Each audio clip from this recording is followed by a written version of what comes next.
Hi guys, இந்த book யாருக்குன்னு பார்த்தீங்கன்னா நம்ம நர்சிங் ஸ்டூடெண்ட்க்கு தான். இந்த புக் ரொம்ப யூஸ்ஃபுல்லாக இருக்கும். நமக்கு பெரிய பெரிய கண்டென்ட்டை பார்த்தாலே நம்மளால் படிக்கிறதுக்கு கொஞ்சம் கஷ்டமாக இருக்க மாதிரி நமக்கே தோணும். ஸோ அதனாலே சரி இன்றைக்கி படிக்கலாம் நாளைக்கு படிக்கலாம் அப்படின்னு நினச்சிக்கிட்டு இருப்போம். ஆனால் இந்த கண்டென்ட்லாம் ரொம்ப ஈஸியாக இருக்குது. நமக்கு பார்க்கும்போதே உங்களுக்கு தெரியும், ரொம்ப மினிமைஸ் பண்ணி கொடுத்துருப்பாங்க. அதில் உள்ள கண்டென்ட்டும் இருக்கும், ரொம்ப பெரிய பெரிய பேராகிராஃபாக இருக்காது.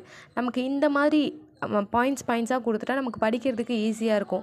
இப்போ ஒரு சிஸ்டம் இன்றைக்கி எடுத்தாங்க அப்படின்னா, இப்போ ஓபிஜி அந்த மாதிரி சிஸ்டம்ஸ்லாம் எடுத்தாங்கன்னா அதில் நிறைய கண்டிஷன்ஸ் இருக்குது. இதில் ஒவ்வொரு கண்டிஷன்ஸ் பற்றியும் சொல்லி அந்த கண்டிஷன்ஸ்க்கு என்னென்ன இம்பார்ட்டன்ட் சைன்ஸ் அண்ட் சிம்டம்ஸ், அதுக்கப்புறம் என்னென்ன இம்பார்ட்டன்ட் சைன்ஸ் இருக்குது, தென் டயக்னோசிஸ் எப்படி பண்ணுவாங்க, எல்லாமே இதில் வந்து மினிமைஸ் பண்ணி கொடுத்துருக்காங்க.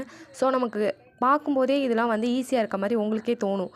அதனால் படிக்கிறதுக்கும் ஈஸியாக இருக்கும். உங்களுக்கு புக்கை கம்பேர் பண்ணும்போது இது கொஞ்சம் ஈஸியாக இருக்க மாதிரி தான் இருக்கும். ஸோ இதை நீங்கள் ஒரு டைம் வாங்கி ரிவைஸ் பண்ணி பாருங்கள்.